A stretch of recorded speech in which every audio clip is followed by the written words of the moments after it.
Layo na shoot, no? No, I don't want to do that. It's so boring. Yeah. I think it's easier when the Let me see. It's easier for you kapag mataas. I don't like see. Tanggalin mo, eh? Marami mo na seeds. Tanggalin mo, Chico. May kamay ka magtanggal ng seeds. If you have no kamay, then you're bird. Akala ko sabihin mo, if wala ka kamay, monkey. May kamay man ang monkey. So, sino ang walang kamay? Anong animal? Sige daw, be. Anong animals ang walang kamay? Go! Bird. Bird. Ching! Chico, give me an animal walang kamay. Animal walang kamay. They wiggle on the ground. They wiggle. Aha. Snake. Worm. Aha. Ano daw? Ang walang kamay ba? Walang kamay. Yes. Yes. Anong animal walang kamay? Yeah. Worm. Door. Door. Anong animal ang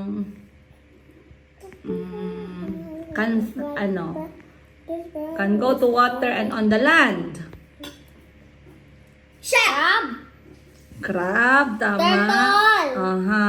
Mommy, shark, turtle, and crab. Shark can go to the land. No. Shark can go inside water. How about animals that can go both on land and on land and in water? I only said turtle. Dani, ginantay ko siya. I'll give you a clue. It's a bit scary. No. It has sharp tooth. No. What is it? Does it have black stripes? It has a tail. Fish. Starts with letter C. Zebra.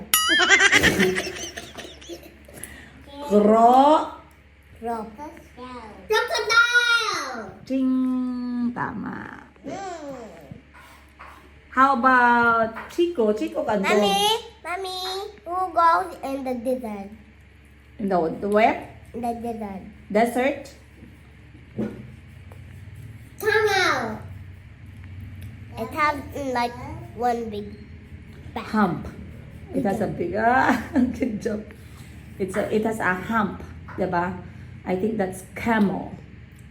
Tama. I literally said that. Yes, I copied from Calvi lang. How about animals that stays up during the night? Crow. Crow. Bird. It has Water? big, round eyes. Big brown eye.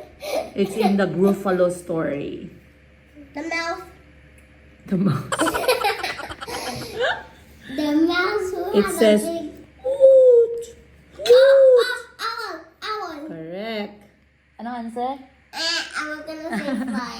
Ano answer? Owl. Oh, ano sabi ng wolf?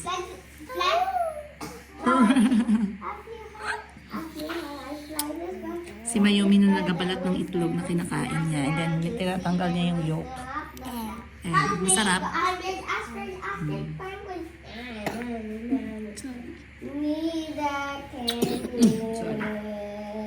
Si Chico naman, Chico is a fruit person. Chico's Basta a fruit umaga. person. I'm a dandy person. No, we are talking about what But we eat. milk, I'm a watermelon. You're a watermelon? Yeah. But you're brown. Look, it's a brown watermelon. And it can speak. The watermelon speaks daw. Eyes. Chico, you're Gordy. You're like Gordy the pumpkin. So, Kalbi, si you're, Chico, ito yung breakfast niya. Kalbi, Watermelon, you're boiled egg, apple. tapos What? itlog. Can you do this? Sabi niya, egg and watermelon. Ito naman sa akin, boiled egg, tapos prutas. Si Calvin naman, mahilig sa kanin. Ulam, Hindi ko tsaka konting mahilig sa fruit. kain. Ako mahilig ko sa hot dog, chicken, Jollibee, McDonald's, games, tablet, cellphone, soy sauce, mommy, and I love mommy. Oh, I love you too, love. Thank you for loving mommy. For me, I like jumping castle, Mm. and candy from and gumbo and Gumbo. and Sino pa love mo? nuts and the wood of the tree and coconut. Coconuts! You love coconuts? Hindi lagi ako sa list mo. Wala si mama sa list mo. Hindi mo ako love. Mommy, last time I dreamed about, I saw your face, not in the wall. You just came from this. I have long nose? No, you know I'm not Pinocchio. No, mom have the nose. Then you just I dreamed about when you came to me. Mhm. Then I saw your head only, but I did not see your body. Where's my body? It was hiding. It was hiding. That's scary. Were you crying? No, I just said, "Oh, hi, mom." Then you just went back inside. Uh-oh. Mommy, when you, Isa-isa mommy, in my dream when you were gone, I was crying again. I'm not gonna go. I'm just going when I'm working. But I'm coming back. Mommy, my Yes. dream was, Ang dream mo? Ikaw, my anong dream was dream mo? coming when, my dream was me and Ashley and morning and we got trapped with Chico and Cassie. Saan kayo na-trap? Then, it took us to Dandy's house. Yeah. Saan we kayo went to na-trap? then we were trapped in a cave. Mm. Then Dandy was there. Then Dandy put us in Dandy. I just thought that they were gonna trap us somewhere like in lava, Mm. ice, bitten by a tiger. Mm. Yeah, well, we just went. Then I did not go in the elevator, but Ashley pulled me. Mm. Because they said the only way out is to make it to floor 100. Ashley kept pulling me, but I didn't answer. That's a fun dream. How about you? Anong dream mo? Yes. Yes. Oo. The Uh-huh. bull. In the pool. You were in the pool. Yeah. Okay. Let me hold up for her. Mom, let me. Wait, let her speak with her dream. Okay, go. The bull.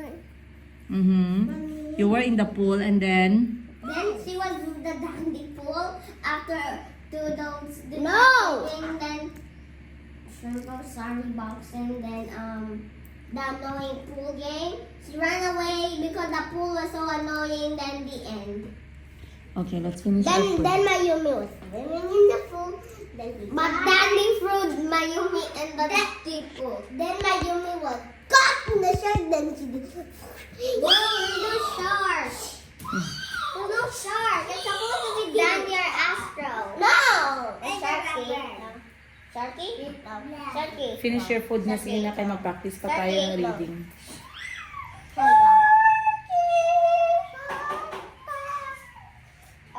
Fishy? Ito ang maganda kay Chico. What? Talagang This is your yung OC. diet niya very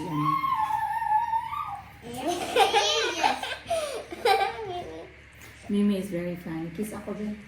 Kalbi, look. Kiss ako. Kalbi, when Masha wants to become an airplane, she just jumps in the airplane. You're playing. Can you say? Chico, can you do this again? Ribbit? Oh, frog na naman daw siya. Look at your sister. Look at your sister. She became a frog.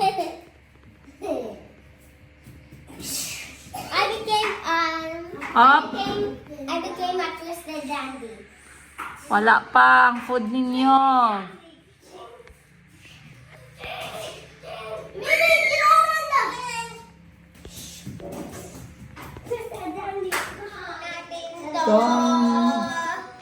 Chico, ikaw din. One. Nakita mo na kaya mo.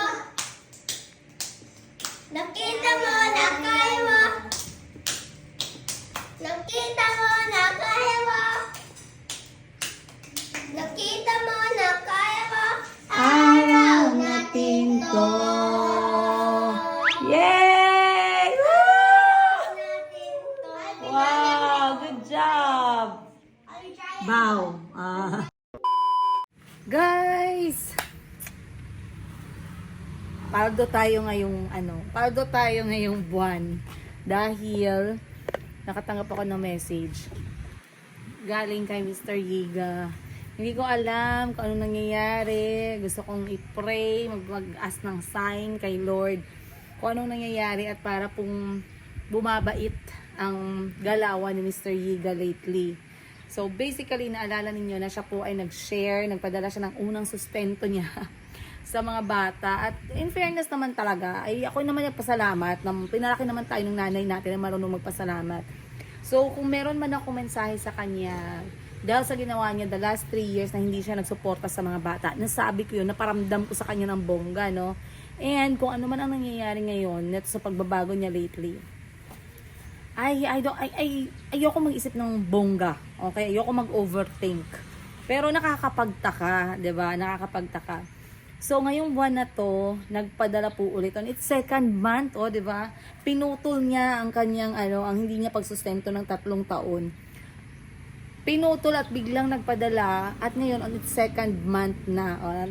Nabigla ako guys kasi nakatanggap ako ng mensahe sa kanya na mag-send ako ulit ng bank account. Sana all bank account ang hinihingi. Ganon! Dapat ganun ang ginawa mo dong matagal na. Kung hindi sana ako na-stress sa'yo. Pinaabot mo pa talaga ng 3 taon, no? So, nangingi siya ng bank account and then, sabi niya tatapusin niya lang daw yung meeting niya dahil siya ay magpapadala ng cha-ching para sa mga bata. O, diba? Ngayon, lo and behold, natanggap ko nga talaga, nag-message nga talaga siya. Pero, nag-request siya na hindi na sa email mag-usap. Hoy, gusto ng step up. Gusto ng step up ng lolo ninyo guys. So, sabi niya, kailangan ko siyang i-add sa sa isang app, diba? At doon daw kami, kasi binlock ko na siya sa lahat. Email lang, pwede niyang i-email. Sa email niya lang ako pwedeng makausap. Sa email, spam pa yan siya guys, no? Nasa pa yan siya, spam folder. So, pag hindi ko binubuksan yung spam, hindi ko pa nakikita. So, ngayon, okay, fine. Sige, binuksan ko yung communication namin ulit kung saan binlock ko siya before. And then, sinend niya doon ang details na nag-transfer nga siya ng pang-allowance ng mga bata. So, maraming tatanong, Madam, i-share mo naman sa amin magkano ang isa ni Mr. Yiga. Bakit? Bakit ka concerned kung magkano? Ano naman sa'yo kung 100,000 ang ipadala niya? Oh, diba?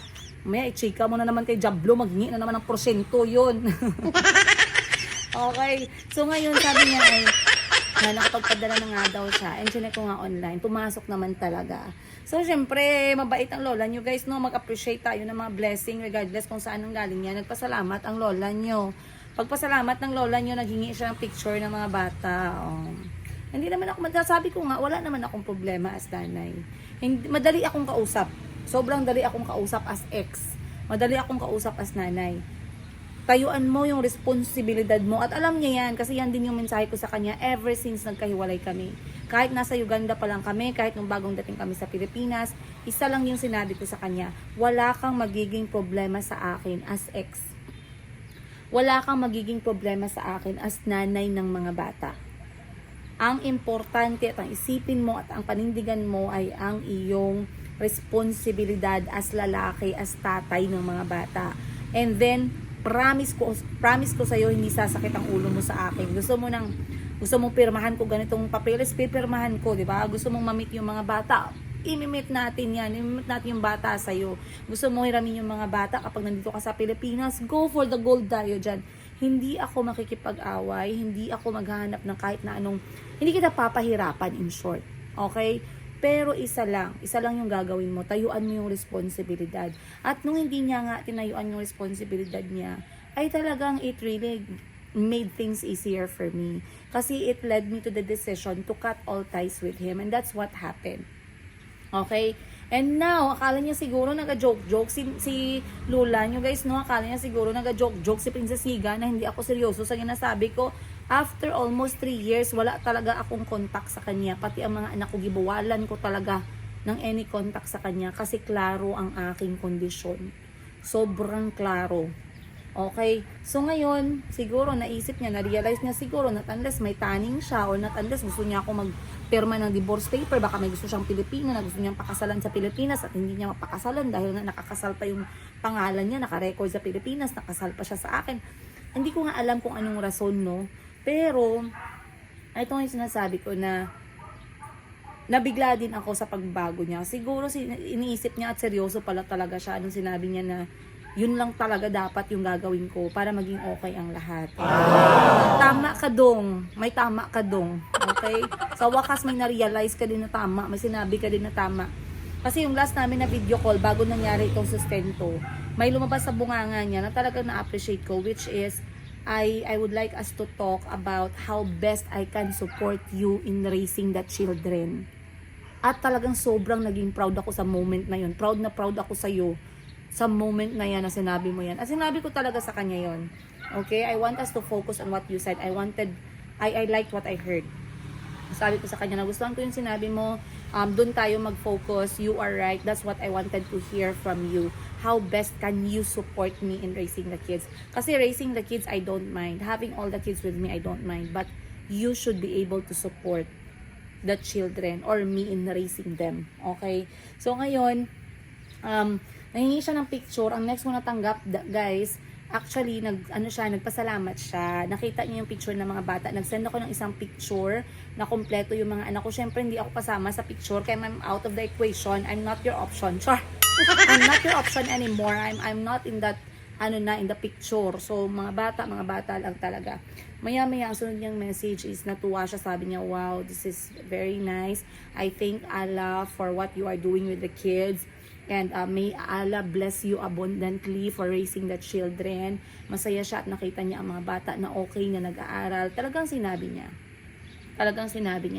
And then, ang next niya na send, hindi ko na talaga nakayanan. Nag-send siya ng selfie niya, guys.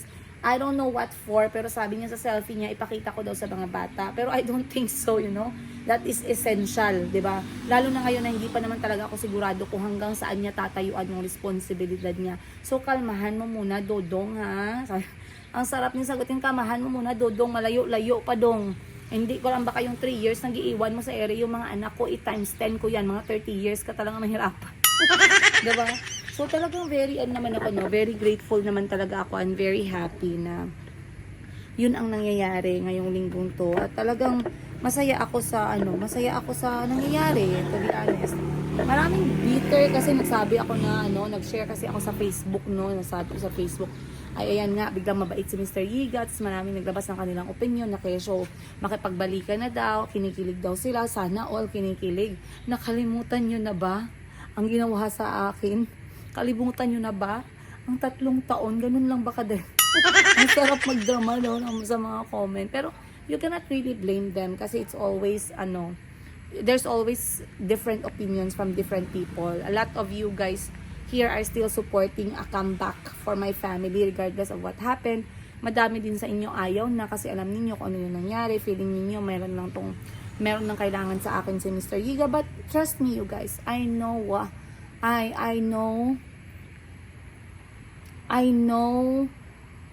where I should be. Okay, ayun. I know where I should be with what I can do for myself and my kids. Okay, whatever my decision is, it is not only about the kids.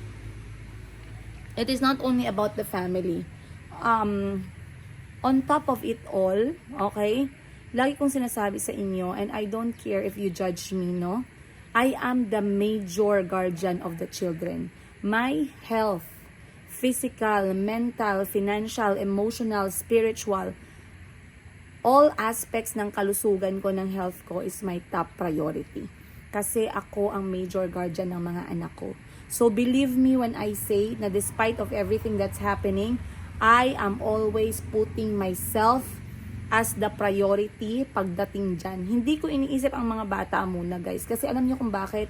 Wherever my children, you feel like my children should be. But the mom, ako, as major provider, a major guardian nila, hindi masaya at hindi healthy mentally, I cannot nurture my children. Maraming sasay, ay sus ka arte mo, day. Makayanan mo lang yan basta mga bata, nandyan kaya. Have you ever been a good Have you ever been a mother? Have you ever been a good mother?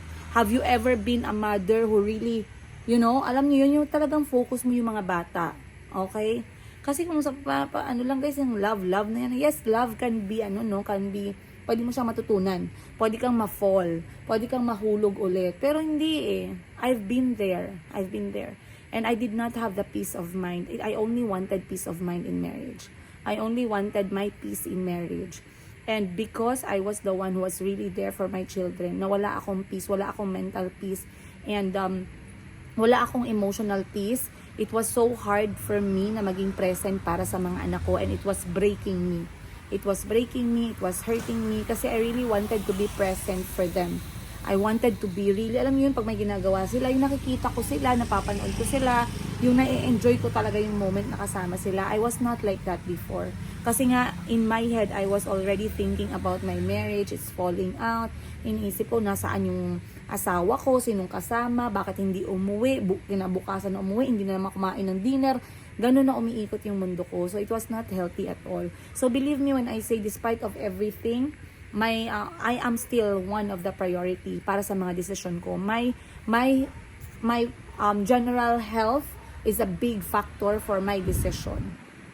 Okay? Marami kasi, may iba-iba naman tayong decision no, may nasasabi. Dapat isipin mo muna una yung bata mo, isipin mo muna yung mga anak mo, kung saan sila masaya. How do you know? 'Di ba? I am the only one who knows where my children are happy. I am the only one who knows where my children are safe because I was there for them since the day I gave birth to them. Alright?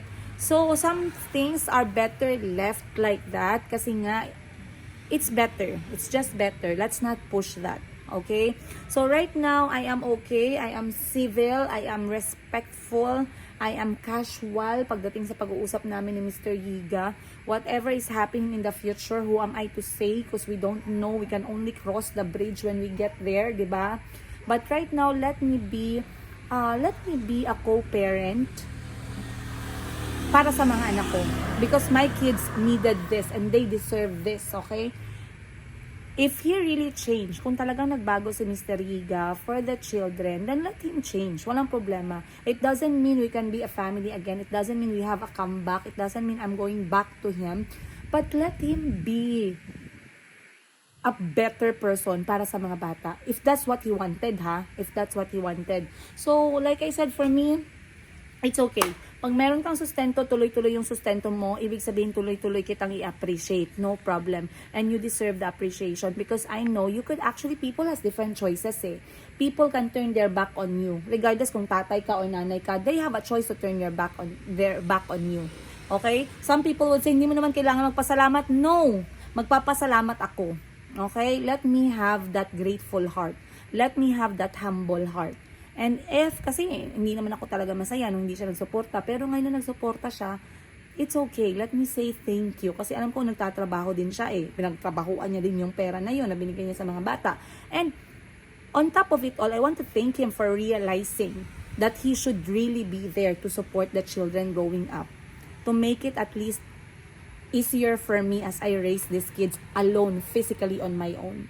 Okay? I know he's not doing that much. I know he can actually do more, right?